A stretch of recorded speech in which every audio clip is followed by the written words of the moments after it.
नमस्कार। आज की हमारी चर्चा बृहस्पति को लेकर के है। बृहस्पति सर्वाधिक शुभ ग्रह, नैसर्गिक शुभ ग्रह, यानी बृहस्पति एक ऐसे ग्रह हैं जिनके स्वभाव में ही शुभता है। ये शुभ फल ही प्रदान करते हैं। अगर कुंडली में बृहस्पति अच्छी स्थिति में हो,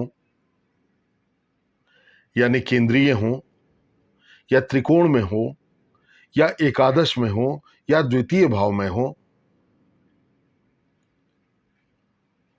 तो बहुत ही अच्छा फल देते हैं। अनुकूल बृहस्पति मनुष्य को सब कुछ दे देते हैं। वैसे तो 12 भाव में इनका फल बहुत ही बढ़िया होता है।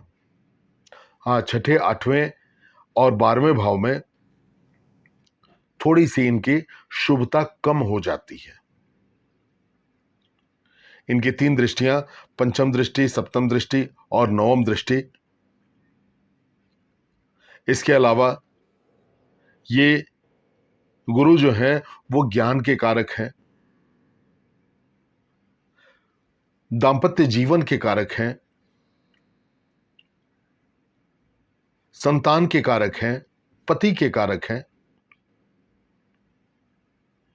बृहस्पति हमें आध्यात्मिक सुख देते हैं। बृहस्पति धन संचयन भी कराते हैं। तो बृहस्पति हर तरह से देखा जाए तो बहुत ही शुभ फल प्रदान करते हैं।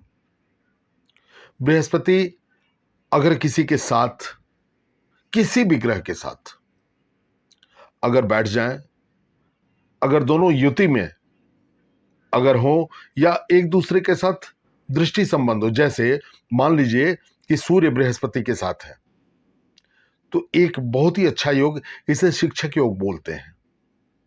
बृहस्पति और सूर्य की परस्पर दृष्टि हो या साथ में बैठे हो, सूर्य एक राजा ग्रह और बृहस्पति ज्ञान देने वाले, तो एक राजा और ऊपर से ज्ञानी हो जाए तो सोचिए कि ऐसा जातक कैसा होगा।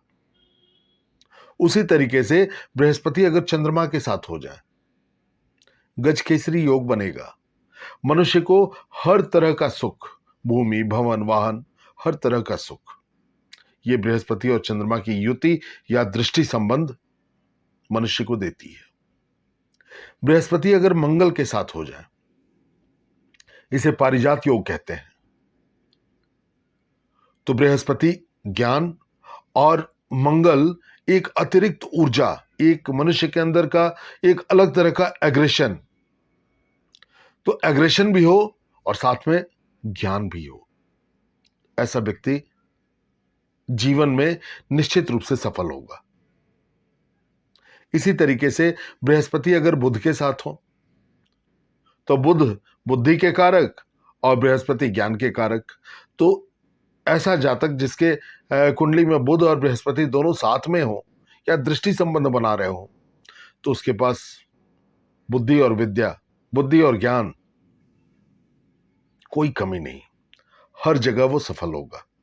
इसी तरीके से बृहस्पति अगर शुक्र के साथ हो जाए, तो बृहस्पति आध्यात्मिक सुख और शुक्र सांसारिक सुख, यानी हर तरह का सुख उस व्यक्ति को प्राप्त होगा।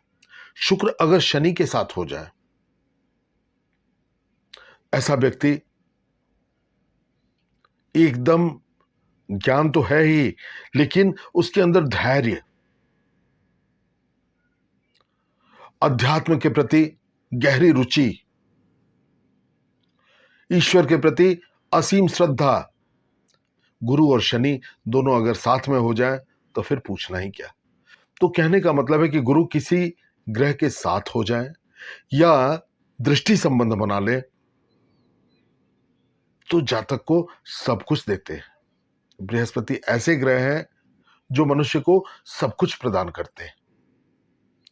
वैसे मैंने कुछ एक जैसे केंद्रीय हो बृहस्पति, या त्रिकोण में हो, या धन भाव में हो, चाहे एकादश भाव में हो, मैंने कहा कि बहुत अच्छा फल देते हैं। बल्कि छठे, आठवें, 12वें इन तीनों भाव में भी अगर हो तब भी अच्छा फल देते हैं। हाँ, थोड़ा शुभता में इनकी कमी हो जाती है, तो जो इनको फल देना चाहिए वो नहीं दे पाते। तो ये बृहस्पति अभी गोचर में वृषभ राशि में संचरण कर रहे हैं। आज हम लोग यही चर्चा करने के लिए उपस्थित हुए हैं कि ये बृहस्पति इस साल किस राशि में जाएंगे और हमें क्या देंगे। तो आज मैं केवल बृहस्पति का ये गोचर में संचरण जो है किस किस राशि में होने जा रहा है यही बताने के लिए उपस्थित हुआ हूं, लेकिन अगले कार्यक्रम में ये प्रत्येक राशि को क्या फल देंगे इसके बारे में भी हम लोग चर्चा करेंगे। तो सबसे पहले हम ये जान लेते हैं कि 15 मई को बृहस्पति मिथुन राशि में संचरण करने जा रहे हैं। अभी वृषभ राशि में है, 15 मई के बाद ये मिथुन राशि में चले जाएंगे।